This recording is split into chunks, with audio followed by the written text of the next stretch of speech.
ఇక తమిళనాడులో అన్నాడీఎంకేకు మరో షాక్ తగిలింది. Karur MLA M R Vijayabhaskar MLA పదవికి రాజీనామా చేశారు.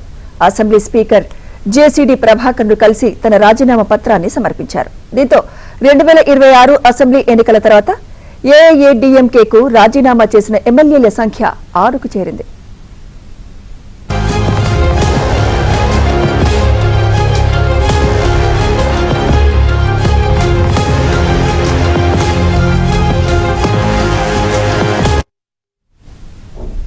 అసెంబ్లీలో అన్నాడీఎంకే బలం 41కి పడిపోయింది. 2 వారాల క్రితం 4 ఏఐఏడీఎంకే ఎమ్మెల్యేలు తమ పదవులకు రాజీనామాలు చేసి అధికార టీవీకేలో చేరారు. తాజాగా విజయభాస్కర్ కూడా అదే బాటలో నడిచారు.